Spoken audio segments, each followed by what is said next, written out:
Hello students, बेटा आज हम पढ़ेंगे relation between electric field and potential. ठीक है, I write down relation between electric field and potential. ठीक है,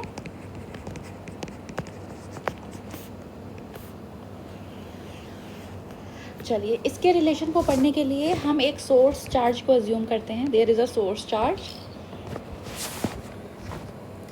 यहाँ पे हम एक सोर्स चार्ज रखेंगे। सोर्स चार्ज वो होता है जिसको स्टडी करते हैं।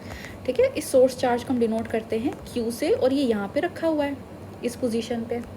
ठीक है, इस पोजीशन का नाम दे देते हैं A। ठीक, अब एक टेस्ट चार्ज पार्टिकल है हमारा। टेस्ट चार्ज पार्टिकल वो होता है बेटा जिसकी मदद से हम सोर्स चार्ज के बारे में स्टडी करते हैं। ठीक है, ये बहुत छोटा होता है, इतना छोटा होता है कि इसके प्रेजेंस या एब्सेंस से सोर्स चार्ज को कोई फ़र्क नहीं पड़ता, और ये पॉजिटिव होता है। ठीक है ना, unit positive very small test charge particle. ठीक है, तो ये हमने एक टेस्ट चार्ज पार्टिकल माना। अब सपोज़ करो बेटा ये बहुत दूर से कहीं से आ रहा था, और लाते लाते हम जो है इसे सोर्स चार्ज के फील्ड रीजन के अंदर ले आए। ठीक है, जैसे ही आप इसे सोर्स चार्ज के फील्ड रीजन के अंदर लाएंगे तो ये सोर्स चार्ज जो कि पॉजिटिव है इस टेस्ट चार्ज पे जो कि पॉजिटिव है इसको रिपेल करना शुरू करेगा इस डायरेक्शन में। ठीक है ना, और हम जानते हैं जिस डायरेक्शन में फोर्स लगता है उसी डायरेक्शन में क्या लगती है, इलेक्ट्रिक फील्ड। इलेक्ट्रिक फील्ड और फोर्स का डायरेक्शन क्या होता है, सेम। ठीक है, तो इलेक्ट्रिक फील्ड देखो उसको दूर भेजना चाह रही है, सोर्स चार्ज की इलेक्ट्रिक फील्ड टेस्ट चार्ज को अपने से दूर भेजना चाह रही है। फिर भी अगर आप उस टेस्ट चार्ज को सोर्स चार्ज के पास यहाँ एक बहुत छोटा डिस्प्लेसमेंट सपोज करो dr इस डायरेक्शन में देना चाहते हैं तो आपको वर्क करना पड़ेगा, अपने आप तो हो नहीं पाएगा।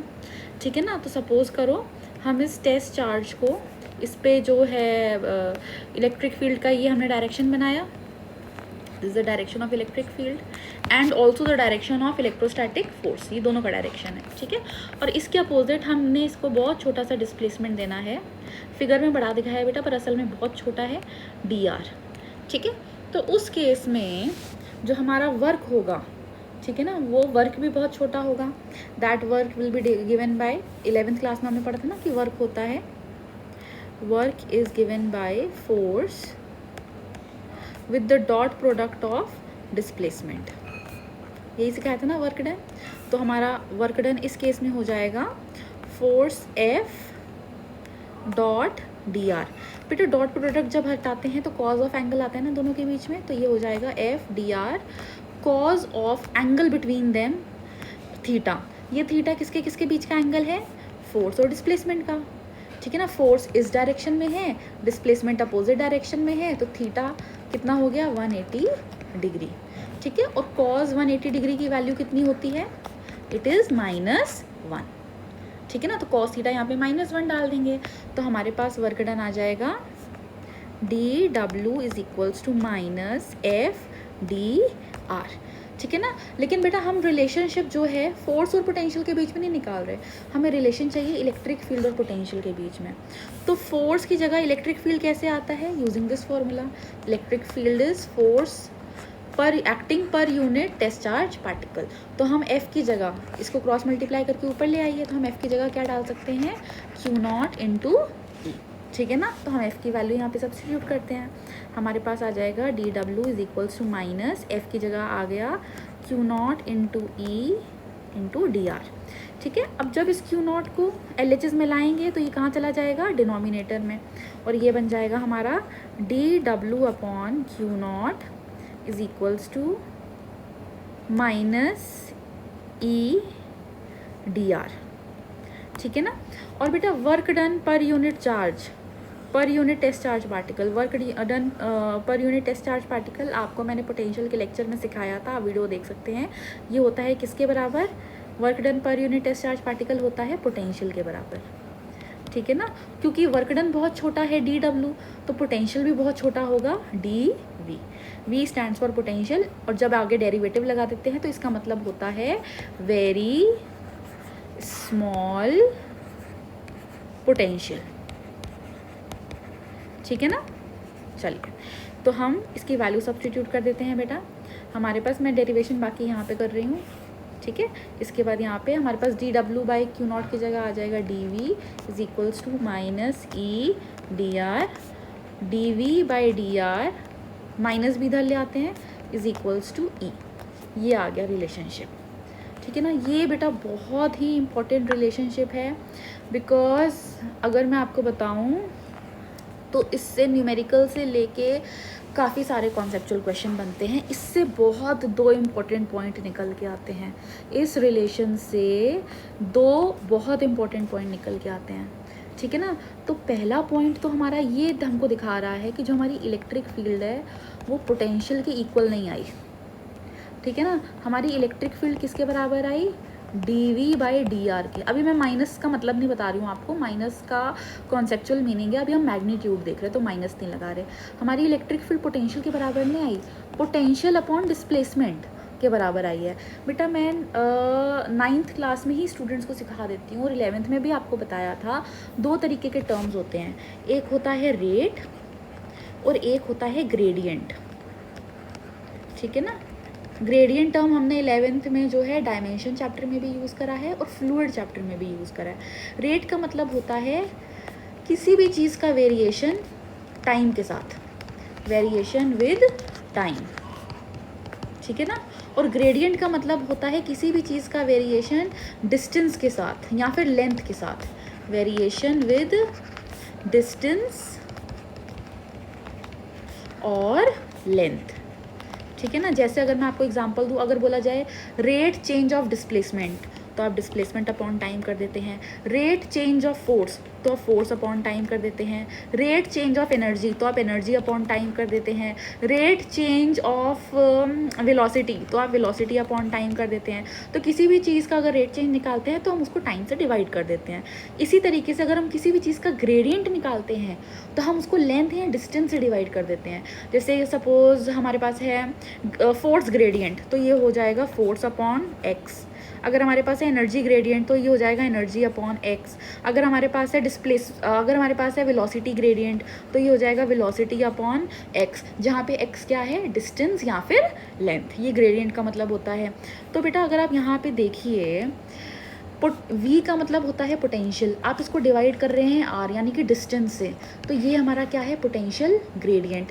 क्योंकि आपने साथ में डेरिवेटिव लगाया है तो इसका मतलब है वेरी स्मॉल पोटेंशियल ग्रेडियंट, ठीक है ना। तो हमारी इलेक्ट्रिक फील्ड पोटेंशियल के बराबर नहीं आई, हमारी इलेक्ट्रिक फील्ड किसके बराबर आई है, पोटेंशियल ग्रेडियंट के। ये सबसे पहला पॉइंट हमको पता चला, ठीक है। अब दूसरे पॉइंट में हमें क्या पता चला है, minus sign. Minus sign denote करता है बेटा कि इलेक्ट्रिक फील्ड जिस डायरेक्शन में जा रही है ना, वहाँ पे पोटेंशियल डिक्रीज कर रहा है, ठीक है। इलेक्ट्रिक फील्ड के अगर आप डायरेक्शन में आगे बढ़ते चले जाएंगे, in that case the potential will decrease, ठीक है, फॉर अ पॉजिटिव चार्ज, ठीक है ना। इससे हमारे दो रिजल्ट निकल के आ रहे हैं। एक कॉन्सेप्चुअल क्वेश्चन आता है, उसमें आपसे पूछा जाता है इज पोटेंशियल ए स्केलर और ए वेक्टर क्वांटिटी, ठीक है। और आपसे पूछा जाता है नॉट इफ, इज, ठीक है ना। दूसरा आपसे पूछा जाता है इज पोटेंशियल ग्रेडियंट, बाकी पूरा क्वेश्चन बेटा सेम है, ठीक है।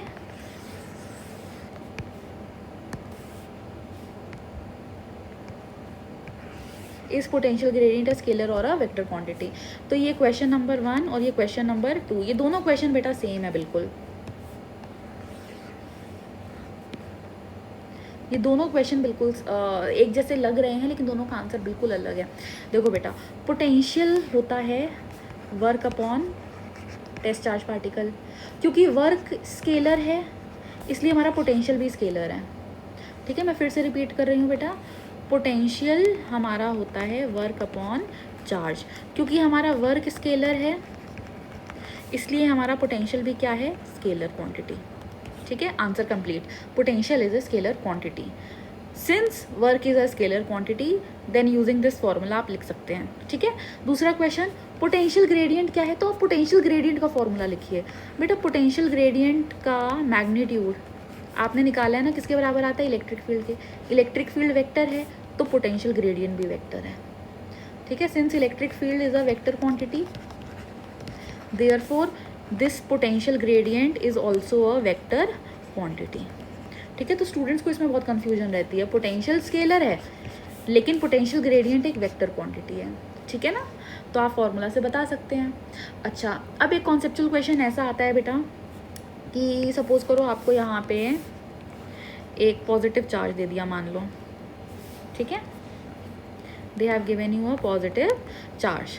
ठीक है, पॉजिटिव चार्ज से हम जानते हैं electric field lines outward, radially outward निकलती हैं, तो कुछ इलेक्ट्रिक फील्ड लाइंस बना देते हैं।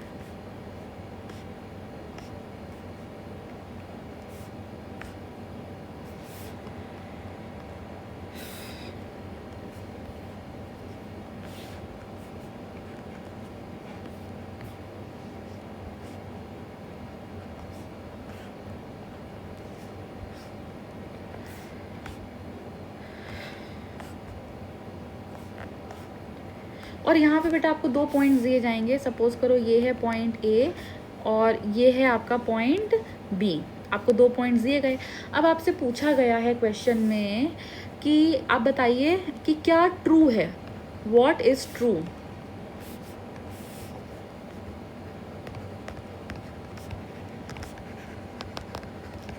ठीक है, आपको दिया रहेगा VA is greater than VB, आपको दिया रहेगा VA is less than VB, आपको दिया रहेगा VA is equals to VB। तो आप इसमें से क्या सिचुएशन सही है वो आप बताइए रीज़न के साथ। तो बेटा आपको अभी बताया था ना कि मैंने फॉर्मूला से हमें ये पता चल रहा है कि इलेक्ट्रिक फील्ड जिस डायरेक्शन में जा रही है, अगर आप उस डायरेक्शन में जाएंगे तो पोटेंशियल धीरे धीरे कम होता जाएगा। ठीक है, तो अब आप देखिए इलेक्ट्रिक फील्ड स्क्रीन में लेफ़्ट से राइट जा रही है, तो आप अगर लेफ़्ट से धीरे धीरे राइट जाएंगे तो पोटेंशियल कम होता जाएगा। ठीक है ना, तो आप देखिए बी आपका थोड़ा सा लेफ़्ट है, ए चार्ज से थोड़ा पॉजिटिव, ये पॉजिटिव के लिए है ध्यान रखिएगा, नेगेटिव के लिए नहीं है, नेगेटिव में उल्टा हो जाता है। ठीक है ना, तो इलेक्ट्रिक फील्ड के डायरेक्शन में जा रहे हैं, बी जो है नज़दीक है और ए दूर हो गया इलेक्ट्रिक फील्ड के डायरेक्शन में, इसलिए हमारा जो VB है, पोटेंशियल एट बी है, that is greater than the potential at A. तो हमारा कौन सी वैल्यू वाली सही हुई, पोटेंशियल एट बी जो है V अगर ए से बड़ा है इसका मतलब है कि ए बी से छोटा है, दिस इज़ करेक्ट। ठीक है ना, यही अगर नेगेटिव चार्ज होता मान लो, suppose if this was A, फिर तो पूरा फिगर ही बदल जाता, क्योंकि उस केस में जो है इलेक्ट्रिक फील्ड लाइंस इनवर्ड आती हैं। ठीक है, तो पूरा फिगर बदल देते हैं इसमें। सपोज करो बेटा अगर आपको यहाँ पे एक नेगेटिव चार्ज दिया गया है, ठीक है, तो electric field lines radially inward आती हैं। ठीक है, या हमने कुछ इलेक्ट्रिक फील्ड लाइंस बना दी। वैसे ही आपको 2 पॉइंट्स दिए गए हैं, सपोज करो ये ए पॉइंट है और सपोज करो ये बी पॉइंट है, तो इस केस में पॉजिटिव का ना रिजल्ट बिल्कुल उल्टा आता है। क्यों उल्टा आता है, क्योंकि फिर उसमें क्या होता है कि माइनस तो पहले से था।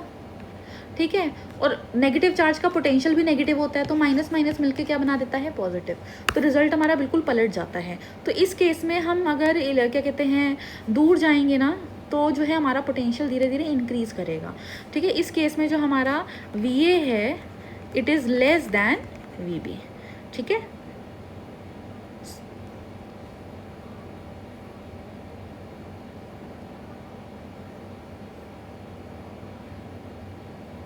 चलिए तो अब हम आते हैं हमारे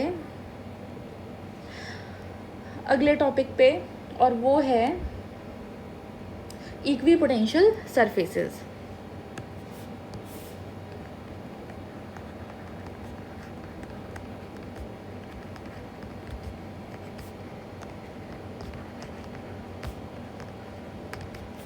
ठीक है बेटा, अगर आप इस नाम को बाइफरकेट करके देखें ना तो आपको पता चलेगा इसमें 3 टर्म्स हैं। ठीक है, और वो 3 टर्म्स हैं हमारे ये, पहला टर्म है इक्वी, दूसरा टर्म है पोटेंशियल, तीसरा टर्म है सरफेस। यानी कि ऐसे सरफेस जिसमें पोटेंशियल हमारा सेम रहता है, इक्वल रहता है। ऐसे सरफेसेस को क्या बोलते हैं? वो सरफेसेस जहाँ पे हमारा पोटेंशियल इक्वल यानी कि सेम रहता है, ठीक है, उनको बोलते हैं इक्वी पोटेंशियल सरफेसेस। ठीक है, तो इसकी क्या कहते हैं, पहले एक फिगर बना के दिखाती हूँ कि सरफेस दिखता कैसे है, बाकी फिगर तो बहुत सारे आएंगे, फिर हम इसकी प्रॉपर्टीज़ को पढ़ेंगे। ठीक है, तो सपोज़ करो हमें यहाँ पे दिया हुआ है एक पॉजिटिव चार्ज, ये हमने एक पॉजिटिव चार्ज रखा। तो अब देखिए potential due to a point charge, और इस चार्ज को चलो हम मैग्नीट्यूड भी मान लेते हैं इसका क्यू, ठीक है ना। तो एक क्यू चार्ज की वजह से उससे आर दूरी पे जो पोटेंशियल होता है उसका फॉर्मूला हम डिराइव कर चुके हैं और बहुत बार अप्लाई भी करा है।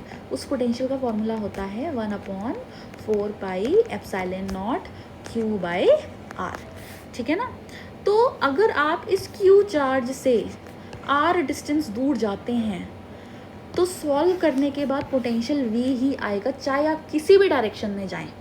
यानी कि पॉजिटिव चार्ज से आप आर डायरेक्शन यहाँ पे आएँ, चाहे आप आर दूरी पे यहाँ पे आएँ, चाहे आप यहाँ पे आएँ, चाहे आप आर दूरी पे यहाँ पे आएँ, आप किसी भी डायरेक्शन में जा रहे हैं, लेकिन अगर डिस्टेंस आर है तो हर जगह पोटेंशियल क्या आएगा? सेम। यहाँ भी वी, यहाँ भी वी, इधर भी वी, बेटा इधर भी वी पोटेंशियल आएगा, इधर भी वी पोटेंशियल आएगा। यानी कि ये वो सारे पॉइंट्स हैं जहाँ पे पोटेंशियल हमारा क्या है? सेम।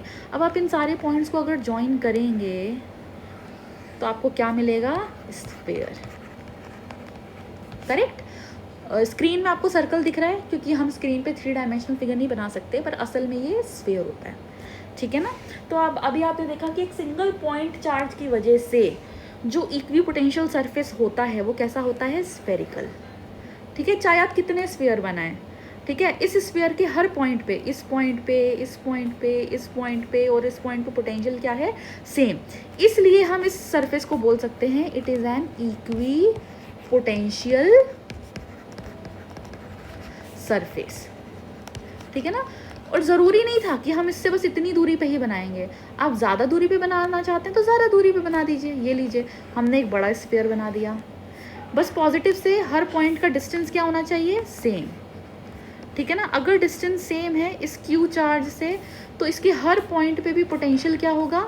सेम। तो हम इस सरफेस को भी क्या बोल सकते हैं? Equi potential surface. बस ध्यान रखिएगा बेटा कि इस पॉजिटिव चार्ज से ये जो आपने स्फीयर बनाया है ये इक्वी पोटेंशियल सरफेस है, आपने ये जो ब्लू कलर में स्फीयर बनाया है ये भी इक्वी पोटेंशियल सरफेस है, ठीक है। ऐसा क्यों है? क्योंकि इसके हर पॉइंट पे पोटेंशियल क्या है?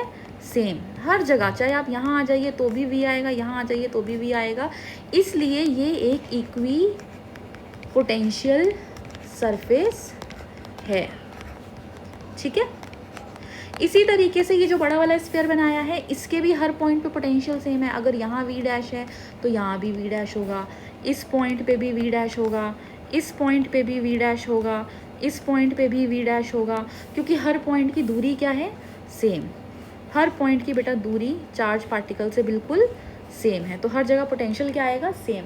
तो हमारा ये वाला सरफेस भी है, और this surface is also an equi potential surface, ठीक है ना।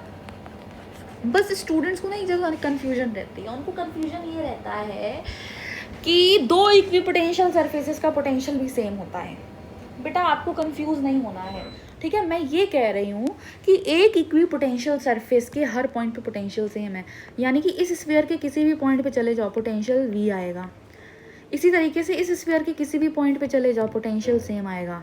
लेकिन दो अलग अलग स्फीयर्स का, यानी कि दो अलग अलग पोटेंशियल सरफेस का पोटेंशियल कभी सेम नहीं होता, यानी कि इसका और इसका पोटेंशियल सेम नहीं होगा, ठीक है। ये अलग स्फीयर है, ये अलग स्फीयर है, दोनों अलग इक्वी पोटेंशियल सरफेस हैं। दो अलग अलग इक्वी पोटेंशियल सरफेस का जो पोटेंशियल होता है वो कभी भी सेम नहीं होता। v is not equal to v dash, ठीक है ना। आई होप आपको कन्फ्यूजन दूर हो गई है, ठीक है। फिर इसके बाद आती है बेटा इक्वी पोटेंशियल सरफेसेस की प्रॉपर्टी, ठीक है। तो सबसे पहले हम आते हैं हमारी प्रॉपर्टी नंबर 1 पे, ठीक।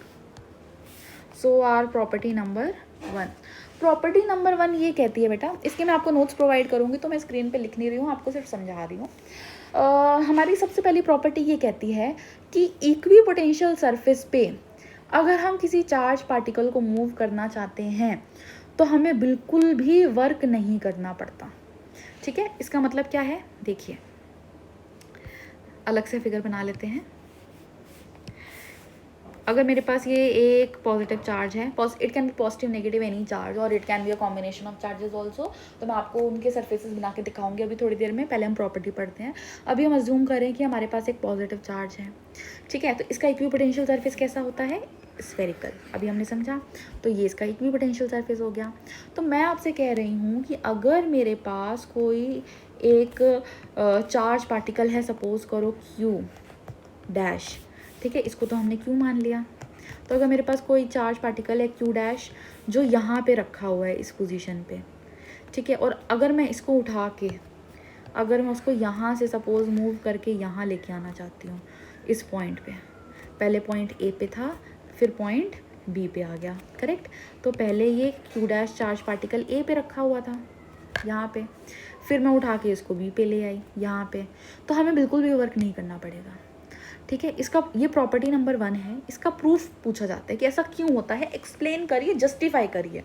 ठीक है ना, अभी आपसे हो सकता है कि एग्जाम में पूछा जाए what are the properties of equipotential surface, तो आप बता देंगे no work is done in moving a charge particle from one point to another on a equipotential surface. ठीक है ना, लेकिन ऐसा क्यों होता है वो भी बताना है। ठीक है, वर्क डन का फॉर्मूला बेटा क्या होता है, work done from A to B is given by V B minus V A upon q dash. Work done होता है ना potential difference per unit charge particle, ठीक है ना। अच्छा, क्योंकि इक्विपोटेंशियल सरफेस पे पोटेंशियल तो सेम होता है, तो इस पॉइंट पे, इस पॉइंट पे, इस पॉइंट पे, इस पॉइंट पे हर जगह पोटेंशियल सेम होगा। क्यों, क्योंकि ये एक इक्विपोटेंशियल सरफेस है, करेक्ट। ये एक इक्विपोटेंशियल सरफेस है, इसलिए हर पॉइंट पे इसके पोटेंशियल सेम होगा।